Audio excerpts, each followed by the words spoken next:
(16장 31절을) 보니까 이르되 주 예수를 믿으라 그리하면 너와 내 집이 구원을 얻으리라 라고 되어 있습니다. 우리 지금 교회의 우리 중직자들 뿐만 아니라 우리 렘넌트들 속에서도 믿지 않는 가정 속에서 어려움을 당하는 분들이 꽤 있습니다. 그죠? 그래서 우리 정복이는 가장 첫 번째로 우리가 오늘 좀 답을 찾아야 될 게, 가문과 가정복음화에 대한 하나님의 계획이 분명히 있습니다. 오늘 본문에 보니까 주 예수를 믿으면 너와 내 집이 구원을 얻게 될 것이다 라고 분명히 하나님께서 약속을 하셨습니다. 그래서 조금 서론 부분에 조금 기억할 것은, 누가 이런 얘기를 하더라고요. 조금 안 맞는 말입니다만은 좀 그 가정에 대한 의미를 두려고 그 얘기를 했던 것 같아요. 하나님이 너무 바쁘셔가지고 천국의 비밀을, 은혜를 다 주지를 못해서 가정이라는 것을 만들어 두셨다. 그래서 가정을 뭐라고 하냐면 하나님 나라의 그림자 이렇게 표현하시는 분들이 있습니다. 천국을 간접적으로 체험할 수 있는 현장으로 하나님께서는 가정을 주셨다고 되어 있거든요. 하나님께서 천지를 창조하시고 인간을 창조하셨을 때 창세기 2장 18절에서 24절을 보니까 분명히 이렇게 말씀하셨습니다. 돕는 배필 이렇게 말씀을 하셨어요. 그래서 하나님께서 처음부터 복음 공동체를 주신 게 뭐였냐? 가정이었습니다. 아마 그 결혼을 식을 참여를 하거나 이렇게 되면 많이 듣는 구절입니다. 마태복음 19장 3절에서 6절에 보니까 예수님께서도 이렇게 말씀을 하셨습니다. 그런즉 이제 둘이 아니요 한 몸이니 그러므로 하나님이 짝지어 주신 것을 사람이 나누지 못할지니라. 보통 목사님께서 주례를 할 때 마지막으로 결혼에 대한 성원 선포를 하면서 이 구절을 꼭 얘기합니다. 하나님께서 짝지어 주신 배필 이렇게 되어 있습니다. 그죠? 근데 우선 보면은 그 가정에 여러 가지 불화가 있게 되면 이런 생각이 들 겁니다. 내가 저 인간을 왜 만나가지고, 그런 생각이 들 수 있는데, 우선은 그 확실히 언약을 붙잡고 갈 것은 내가 실수해서 어쩌다 보니 이 길을 간 것 같고, 내가 어쩌다 보니 내가 이 사람을 만난 것처럼 보이지만 하나님의 완벽한 계획입니다. 그건 확실합니다. 혹시 내가 가문을 포기했을지라도 하나님께서 우리 가문을 포기하지 않으셨습니다. 또 다윗이 언약의 고백을 하는 장면입니다. 사무엘하 7장에 25절에서 29절에, 특히 29절에는 다윗이 이렇게 고백을 합니다. 이제 청하건대 종의 집에 복을 주사 주 앞에 영원히 있게 없어서 주 여호와께서 말씀하셨사오니 주의 종의 집이 영원히 복을 받게 하옵소서 하니라 라고 되어 있습니다. 우리 여기 중직자뿐만 아니라 우리 후대들도 조금 이제 가문 그리고 결혼 이런 부분들을 조금 생각을 하셔야 됩니다. 그러면 당장 내가 지금 나이가 몇 개인데 뭐 결혼 생각을 하냐 이렇게 들 수도 있겠죠. 그리고 조금 안 믿는 가정에서 신앙생활을 해왔고 또 영적으로 부딪혀가지고 있던 우리 렘넌트들을 조금 우리 중직자분들은 좀 도와줘야 될 필요가 있습니다. 그 이유가 있어요. 뭐냐면 아닌 말로 직장은 그냥 생활하면 돼요. 그죠? 직장을 그냥 하면 되는데 당장 딱 문제가 오게 되는 것이 뭐가 딱 문제가 오게 되면 이제는 결혼을 딱 앞두게 되면 딱 그때부터 문제가 와요. 믿지 않는 가정에서 이제 소문에 찬 우리 후대들을, 렘넌트를 보면서 분명히 얘기할 거거든요. 야, 누구 좀 만나봐라. 아니면 누구를 좀 선을 좀 봐라. 라고 분명히 얘기가 나오게 될 겁니다. 그러면 이런 만나는 사람들이 거의 100%죠. 거의 불신자거든요. 그죠? 그러면 나는 안 만납니다 하고 어른들의 말을 거역하는 것도 문제고요. 맞죠? 또 당장 이런 사람들을 예를 들어서 만나가지고 결혼하는 것도 문제가 돼요. 근데 내가 그래도 복음의 사람을 만나야 되는데 라고 이렇게 고민하고 갈등하면 그나마 다행인데, 많은 친구들이 보면은 신앙생활 멀쩡히 잘하다가 결정적인 순간에 결혼을 이상하게 하는 친구들 되게 많아요. 주변에서도 보면 훈련도 잘 받고 지기에 다 인도받다가 딱 보면 결정적인 순간에 결혼을 좀 너무 의아스럽다 라고 지금 들은 친구들이 있단 말이에요. 그런 친구들을 잘 보면 나도 모르게 이런 그 가문과 가정에 대한 이런 부분이 전부 당한 부분들이 있어가지고 그 내면에 자기도 모르게 딱 갇혀져 있는 기준이라는 게 있습니다. 그죠? 둘 중에 그가 아니면 극으로 가요. 예를 들어서 우리 아버지 같은 사람 만나야 되지 말아. 우리 아버지 같은 사람 만나지 말아야 되겠다. 아니면 우리 어머니 같은 사람 만나지 말아야 되겠다. 라고 생각을 해도요, 희한한 게 내면에 딱 갇혀져 있는 게 그거기 때문에 딱 보면 그쪽으로 딱 가요. 그거 잘 보십시오. 가문에 흐르는 영적인 흐름이라는 게 있거든요. 계속 이혼하는 집은 계속 이혼을 합니다. 그러면 부모님이 이혼하라는 걸 보면서 야, 멋지구나. 나도 저리 살아야 되겠다. 이렇게 생각하는 그 없어요. 근데 희한하죠. 그 길로 갑니다. 이거는 보이지 않게 딱 잘 있는 부분들이 있단 말이에요. 이런 부분들을 조금 우리 랩런트들은 좀 기억을 하고 생각도 좀 해야 돼요. 그래서 사람을 만나는 것들을 너무 어렵게 생각할 필요는 없겠습니다만은 너무 가볍게 만나는 것도 좀 문제가 돼요. 그래서 조금 생각을 좀 하시라. 자, 그러면 본론의 몇 가지를, 가정보고만 놓고 몇 가지를 얘기를 하겠습니다. 우선은 가문과 가정보고마에 대한 부분은 분명히 하나님께서 성경에 약속이 되어 있어요. 우선은 하나님의 약속이기 때문에 내 소원이다. 이전에 하나님의 약속입니다. 그래서 포기하지도 말고 낙심하지도 말 것은 하나님께서 분명히 가문과 가정에 대한 약속을 해두셨습니다. 자, 성경을 한번 확인해 볼게요. 우선은 창세기 6장의 노아의 가족입니다. 노아에게 하나님께서 방주를 만들어라 할 때 이 방주가 복음을 얘기하죠. 그리스도를 의미합니다. 근데 분명히 하나님께서 14절에 뭐라고 말씀하셨냐? 너와 너 가정을 위하여 방주를 짓되 이렇게 되어 있습니다. 그러면 이 복음의 능력이 가장 먼저 드러나야 되는 배경이 어디냐면 가정입니다. 그리고 이 복음 운동의 첫 발걸음을 내딛었던 사람도 누구였냐면 노아의 가족들이었어요. 또 하나님께서 창세기 12장에 아브라함을 부를 때도 마찬가지입니다. 아브라함을 부를 때 갈대우르를 떠나라 이렇게 말씀을 하셨거든요. 이거 자칫 오해하면은 가출해라 이 말을 말하는 게 아니죠. 조금 결론에 좀 말씀드리겠습니다만은 갈대우르를 떠나라고 한 이유는 그게 있습니다. 뭐냐면 데라가 그 아버지의 데라거든요. 뭐냐면 그 우상을 만들어서 먹고 사는 가문 속에 있었던 사람이 누구냐면 아브라함이었습니다. 그래서 갈대우를 떠나라는 말은 그 우상 가문의 흐름의 패턴 시스템을 떠나라는 얘기예요. 여기는 굉장히 많은 것들이 들어가 있거든요. 그래서 뭐라고 말씀하시냐? 내 씨로 말미암아 만방이 복으로 돌아가겠다. 이 일을 위하여 내가 너를 복의 근원으로 세웠다라고 약속을 하신 겁니다. 또 뿐만 아니라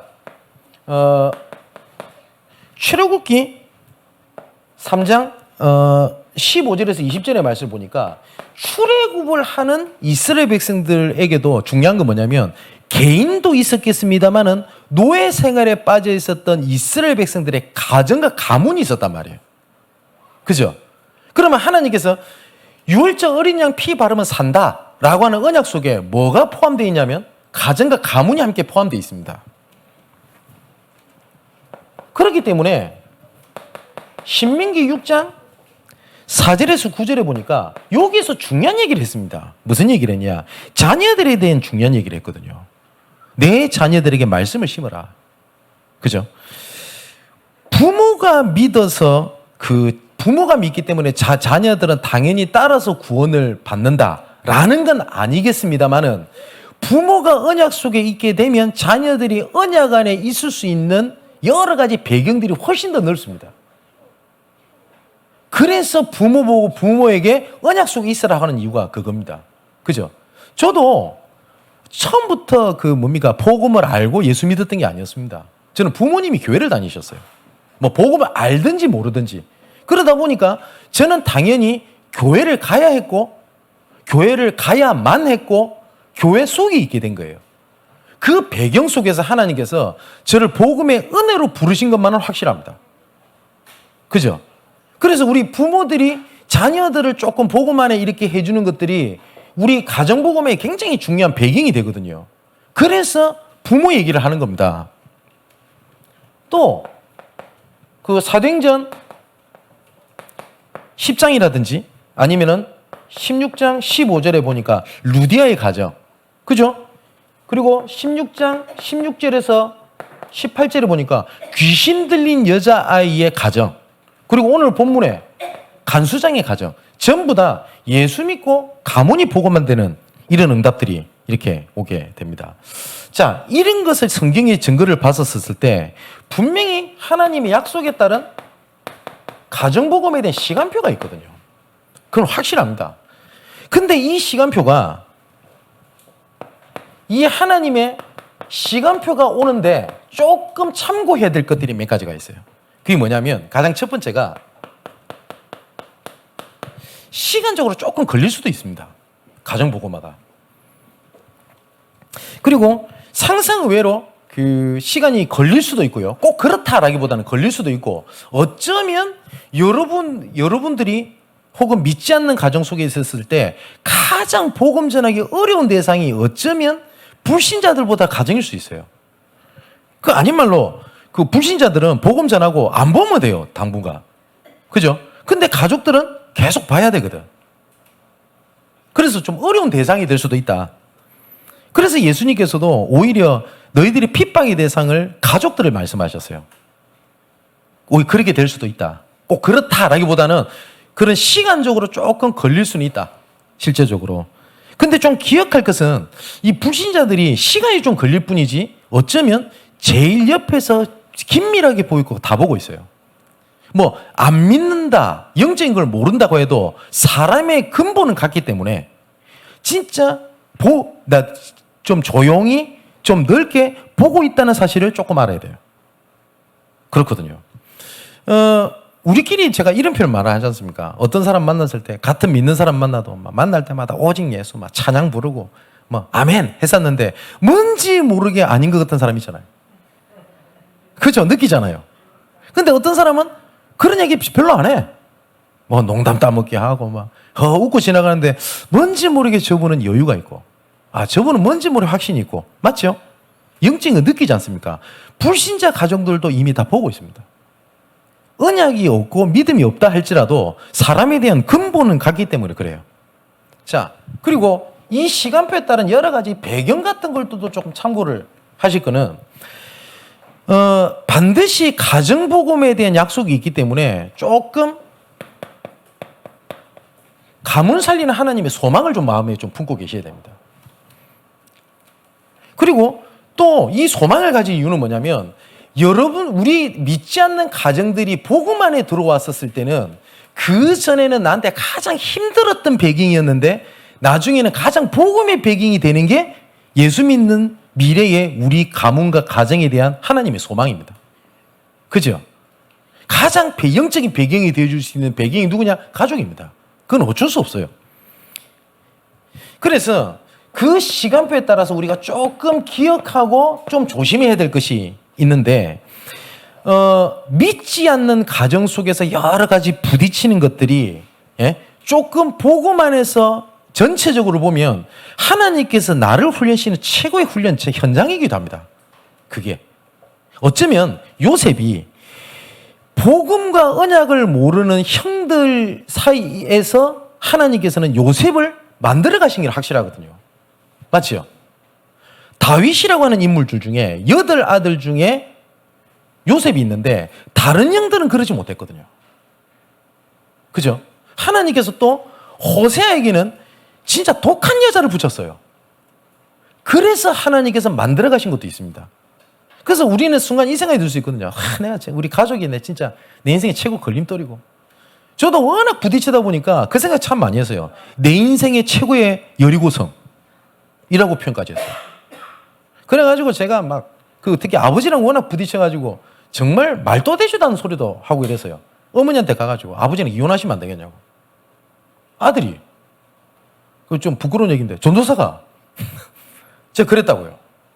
근데 이걸 조금 하나님의 계획으로 보게 되면 나를 훈련을 시키는 하나님의 최고의 그 훈련의 현장이 될 수도 있습니다.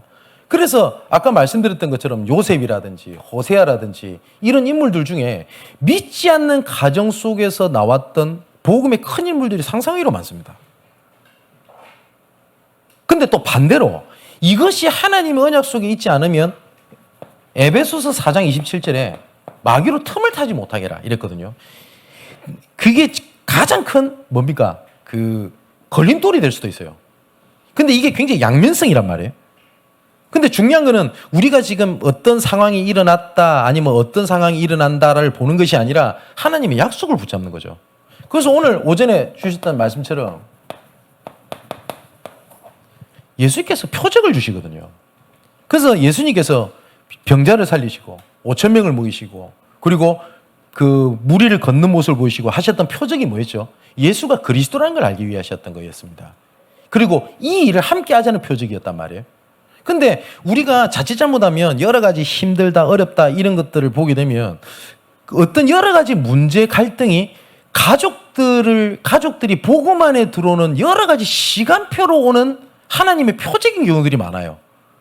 어쩌면 나는 기도했는데 우리 가정들이 더 강팍해지고 더 문제 사건이 이루어진다 이런 생각이 들 수 있단 말이에요. 이때 조금 조심하셔야 될 게 뭐냐면 하나님은 반드시 구원 계획을 갖고 이루어 가십니다. 그 제가 뭐 여러 번 말씀을 드렸지 않습니까? 저희 가정이 복음 안에 들어오는 결정적 계기가 큰 사건이 두 가지가 있었어요. 진짜 누가 봐도 야 이거 큰일 났다 할 만큼. 근데 그게 하나님께서 가정과 가문 복음화의 하나님의 중요한 시간표를 오는 게 있거든요. 그래서 그 제가 참 안타까운 게 뭐 하는 계획이 있겠습니다만은 여러 가지 그 예를 들어서 가정 복음화의 중요한 하나님의 표적과 사인이 올 때 보면 진짜 하나님께서 원하시는 자리, 하나님께서 원하시는 흐름, 하나님께서 원하시는 방향 속에 있지 못하다 보니 그 시간표를 놓치고 있는 것들을 전 여러 번 봤어요. 정말로. 아니 분명히 이건 하나님께서 가문 복음화를 살릴 하나님의 계획이고 직장을 향한 계획인데 문제에 잡히고 다른 표적을 보다 보니 이거를 등을 돌리게 돼버리는 겁니다. 근데 상상외로 하나님께서 이런 응답들을 주고 계시거든요. 근데 이런 그 가정복음에 여러 가지 걸림돌이 있을 수 있죠. 우선 당장은 뭡니까? 내 생각과 불신자 가정 간에 이런 생각이 안 맞거든. 그렇지 않습니까? 아무리 가족이라 할지라도 영적으로 안 맞고 생각이 안 맞으면 그 대화 안 됩니다. 그거 진짜 힘들거든요. 또 혹시 안 믿는 가정이 아니라 혹시 뭐 불교라든지 다른 종교를 가지고 있는 이런 가족이 있을 수 있습니다. 그 똑같이 예수 믿어도 신앙의 색깔에 따라서 여러 가지 일이 있을 수 있습니다. 그리고 또 완전 불신자 쪽에서는 교회에 대한 워낙 안 좋은 이미지를 오해를 가지고 있는 가족들도 있어요. 그 아까도 말씀드렸기 때문에 사람은 근본은 같기 때문에 지켜보고 있습니다. 분명히. 그래서 복음은 선포지, 논쟁이 아니고 아니면 설명이 아닙니다. 근데 우리가 가족들한테 복음을 전한다 아니면 교회 내에서 직장 내에서 복음 중심으로 한다고 하면서 뭘 자꾸 하려고 하냐면 자꾸 뭡니까? 그 논쟁을 하고 그리고 그 말싸움을 하고 이렇게 하거든요. 복음은 논쟁이 아닙니다. 선포입니다. 그러면 못 알아들어갔다 말 안 하면 돼요. 그게 하나의 계획이라. 제가 예전에 아버지한테 그 복음을 이렇게 그 전할 때마다 아버지가 항상 하셨던 말씀이 있어요. 지금은 이해됩니다만 그때는 제가 이해 못했던 게 하나 있었어요. 아버지가 장교 출신이시거든요. 근데 항상 지도자급이 있었던 분입니다. 명령을 하는 사람이 있지 있었어요. 근데 제가 복음을 전한다 시고 그 뭡니까 막 가르치듯이 막 이렇게 제가 아버지한테 복음을 전했다고요. 그러니까 이 복음 내용을 떠나서 그게 아버지한테 안 맞는 겁니다. 그래서 뭐라고 말씀하셨냐면 니는 애비를 가르치려고 하냐 그러시는 겁니다. 근데 그때는 제가 그걸 이해를 못했어요. 근데 지금 돌이켜보면 제가 여러 가지를 그 좌우를 보고 넓게 보면은 얼마든지 복음 전할 수 있는 이런 형태라든지 방법이 많은데 지금 그걸 몰랐던 거예요. 그래서 막 말싸움 해버리고. 그리고 제 어머니가 교회를 다녀도 복음 전해야 된다 이런 부분들이 그 이해가 안 되면 조금 기다리고 이래야 될 건데 전도는 뭐하고 살 겁니까? 막 이런 식으로 싸워버리고. 제가 그랬다고요, 제가. 그 복음은 선포고 기다림이지 논쟁이나 설득이 아니거든요. 논쟁이나 설득을 가지고 이 사람이 믿을 것 같습니까?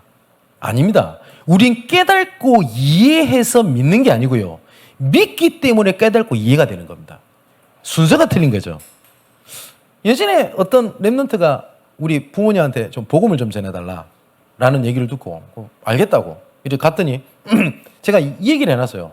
그래서 가기 전에 영적인 분위기를 좀 만들어주라. 그리고 목사님 오신다. 그리고 어떤 목사님이다. 이런 소개를. 근데 결국은 복음을 못 전했어요. 그 얘기를 쭉 하려고 했더니 이 아버지가 그러더랍니다.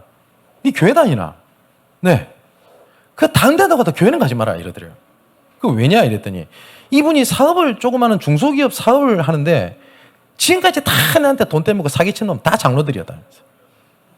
그러니까 이런 오해들이 가득 차 있는 거예요. 그죠?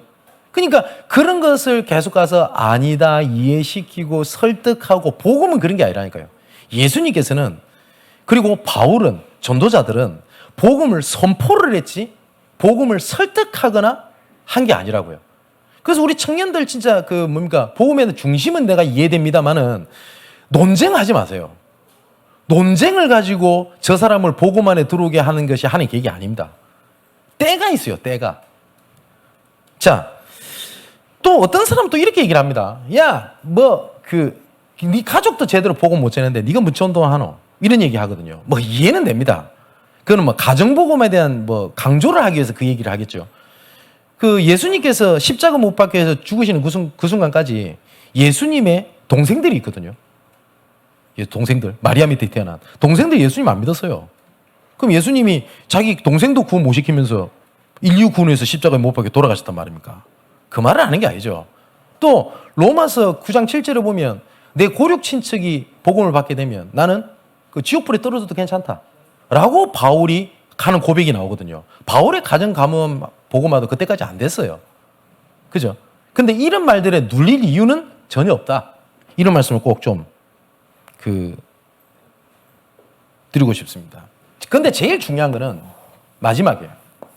결론 부분에 조금 생각해야 될 게 뭐냐면 로마서 12장 1절에서 2절의 말씀 보면 너희는 이 세대를 본받지 말고 라고 되어 있거든요. 이 본받지 말라라고 하는 부분들이 영어로는 패턴, 다시 말하면 시스템이라는 게 있거든요. 상상외로 우리가 나는 목사님 고질적으로 이 부분에 대해서 그 치유가 안 됩니다. 나는 이 부분에서 계속 무너지고 나는 잘 안 됩니다. 라고 할 때 일명 패턴이라고도 하고 다른 말로 시스템이라고도 하는데 내가 그렇게 지금 무너질 수밖에 없는 패턴을 분명히 가지고 있는 게 있어요. 실패하는 사람들 잘 보면 실패자의 패턴 시스템을 딱 가지고 있어요. 몰라요. 그리고 성공하는 사람들, 응답받는 사람은 내가 알든 모르든 응답이 될 수밖에 없는 시스템 속에 딱 있는 사람이 있어요. 어떤 사람은 전도에 대한 굉장히 어떤 전략이라든지 이런 내용을 가지고 있는 것은 아닌데 인도받다 보니 하나님 은혜죠. 그 시스템 속에 딱 있는 사람이 있어요. 마찬가지로 가문 복음화라든지 아니면 심각한 여러 가지 문제 속에 응답은 굉장히 가까운 데 있는 경우들이 굉장히 많습니다. 이 패턴에 따라서 영적인 흐름이라는 게 있단 말이에요. 그래서 반드시 무너지는 사람 그 패턴이 반드시 있어요. 그래서 제가 청년들한테도 미션을 줬고 혹시 우리 성도들 중에 아니면 우리 청년들 중에 제가 일부러 직접적으로 얘기하는 사람도 있을 겁니다. 내가 어느 부분에 계속 무너진다. 이렇게 무너질 수밖에 없는 반드시 어떤 부분에 원인들이 있단 말이에요. 근데 나는 그것이 이거를 발견해내면 참 그 응답이 시작인데 대부분 그거를 몰라요. 또 보면 뭐 가정 문제 때문에 막 목사님 너무 힘들어하고 어려워하고 이런 사람들을 가만히 가서 보면 얘기를 들어보면요. 상대방이 믿지 않아서 오는 문제라고 다 생각을 하거든요. 근데 정말 객관적으로 보게 되면 기본적인 부분들 때문에 구원의 시간표가 막혀있는 경우들이 상상외로 많습니다. 어떤 랩런트 부모님을 만났는데 불신자입니다. 그러니까 물론 믿지 않아서 안 통하는 거 있어요. 그러니까 이 부모님이 말하는 건 이겁니다. 쟤는 뭐 교회 다닌다고 하면서는 삶이 하나도 안 변하고 이거예요. 그럼 그 어마어마한 삶을 말하는 게 아니더만요. 뭐였냐면 쟤는 딸애가 돼가지고 설거지도 안 한대요. 그래서 제가 얘를 불렀어요. 지금부터 너는 설거지를 전도로 생각해라. 무슨 말이냐? 가정복음의 문이라고 생각을 해라. 그 어렵습니까? 그러면 뭡니까? 설거지를 하면 복음이고 설거지 안 하면 복음 아니 이 말을 말하는 게 아니지 않습니까? 복음은 내가 복음은 필요하면 하는 겁니다. 맞죠? 근데 이 친구가 그래도 좀 순종해요.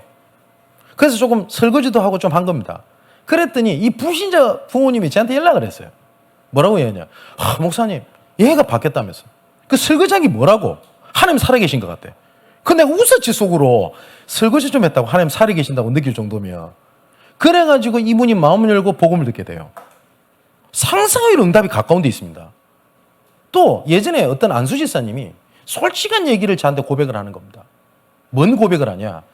자기는 교회에서 안수 집사고 부장이기도 합니다. 근데 자기 남모를 고민이 있는 거예요. 그게 뭐냐면 저녁 늦게까지 이분은 그 일명 야동 포르노를 보는 거예요.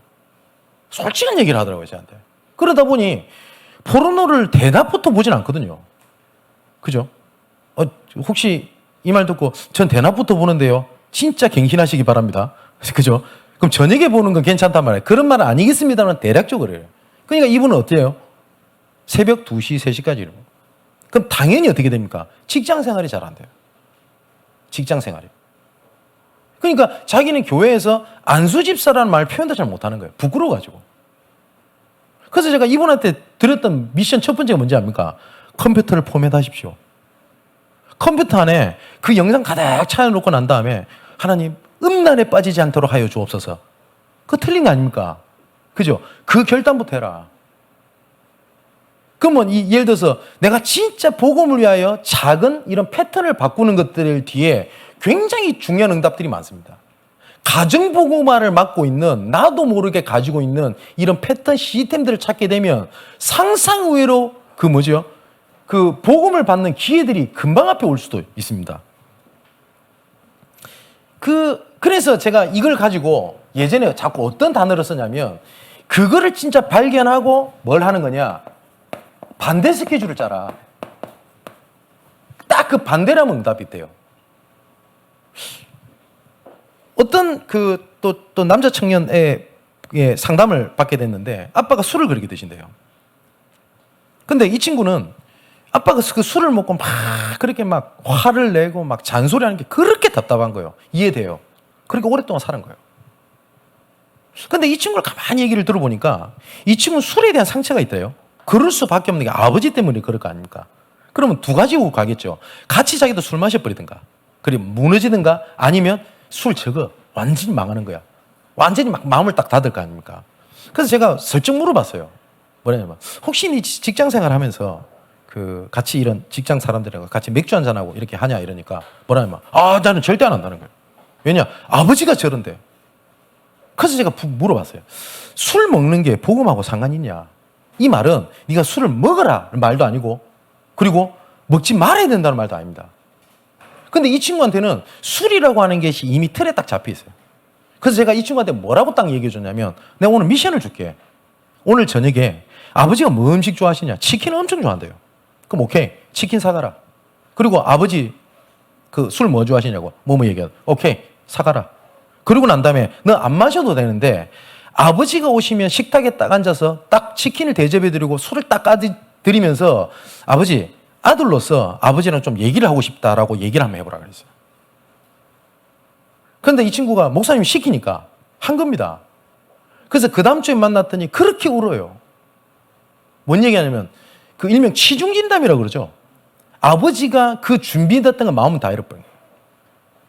이분이 아버지가 울면서 그러더랍니다. 나는 우리 아들이랑 이런 자리를 한번 하고 싶었는데 이렇게 하지 못할 만큼 거리가 멀어진 거에 대해서 그렇게 힘들었대요. 어떤 생각이 드십니까? 상상 의외로요. 하나님의 응답이 가까이 있는데 이런 부분에 여러 가지 틀, 이런 생각, 이런 것들이 붙잡혀가지고 안 되는 경우들 되게 많아요. 한번 류 목사님 말씀 안 하시지 않습니까? 남편이 그렇게 술을 먹고 들어오들 안 합니까? 그래가 막 때려 죽이고 싶더래요. 그래서 이분이 조금 생각이 바뀐 겁니다. 은혜 받다가. 그래. 저 인간이 술 먹고 사고 안 치고 살아서 돌아온 게 얼마나 감사하냐. 그러니까 술 먹고 들어오니까 그래 이뻐 보이더랍니다. 그래서 뭐 했냐? 해장국 끓여줬대요. 그러니까 남편이 놀란 겁니다. 잔소리 안 하고. 그래서 제가 이 간증을 듣고 제가 그 아까 말했던 그 남자 청년 그 어머니한테 제가 이 말씀 드렸어요. 해장국 끓여줘라. 그래서 이 얘기를 드렸어요. 그러니까 이분도 시작을 하셨어. 그러니까 이 아빠가 아들한테 그런 일이 있지, 남의 와이프한테 이런 일이 있지, 이분이 마음은 따일어버려. 그래가지고 복음 듣고 지금 신앙생활 너무너무 잘해요. 여러분, 저 사람 절대 안 변한다. 나는 절대 안 된다. 라고 생각하기에 나도 모르게 갖고 있는 패턴 시스템이라는 게 이거 있단 말이에요. 이거를 조금 찾으면 해야 될 그 작은 것 속에서 많은 응답들이 옵니다. 가정보고말하고 뿐만 아니라 제가 그 다음에는 나중에는 뭐 학업 캠프, 나중에 우리 애들 미션홈이라든지 이런 구체적인 걸 가지고 오후 예배 때 조금 말씀을 좀 나눠볼 거란 말이에요. 상상의로 많습니다, 이거. 그래서 우리 청년들한테는 좀 미션을 제가 좀 줬어요. 이거 찾아봐라. 많습니다. 조금만 내가 수용하고 이해하고 조금 하면 문이 될 만한 것들이 널려 있는데 나는 불신앙인지도 모르고 잡혀있는 틀 이런 생각들이 굉장히 딱 잡혀 있어요. 그거 한번 찾아봐라. 그렇기 때문에 여러 가지 가정보고만을 놓고 낙심하지 마세요. 그리고 또 이렇게 오늘 말씀 붙잡고 언약 붙잡고 해봤는데 안 될 수도 있어요. 그래도 낙심하지 말고 도전하십시오. 정말 올 한 해 마지막 날 그리고 진짜 우리 믿지 않는 가정 속에서 보고만 있는 우리 가족들이 지금까지 정복당해서 상처받고 어려움을 당했던 가정과 가문이 아니라 가정복음의 응답이 시작되는 시작이 되시기를 주님의 이름으로 축원을 드립니다. 기도하겠습니다. 나의 하나님, 복음을 알고 복음을 누린다고 하면서 스스로 많은 것들을 제한하고 있는 우리 각인 뿌리 체질이 이 시간 변화되게 하여 주시옵소서. 우리는 이것을 발견하기를 원하오나 눈이 가려져 보지 못합니다. 그래서 하나님의 은혜가 필요합니다. 그리고 하나님의 능력이 필요합니다. 이 시간 내 틀을 넘어서고 내 수준을 넘어서는 하나님의 말씀이 내 가슴 속에 담겨지게 하여 주시옵소서. 지금까지 어려움과 포기하고 있었던 가정과 가문을 하나님의 큰 소망과 미래에 대한 영적인 배경에 소망을 품고 믿음으로 도전하는 한 주간 일평생 되게 하여 주옵소서. 살아계신 예수 그리스도 이름으로 기도하옵나이다. 아멘. 감사합니다.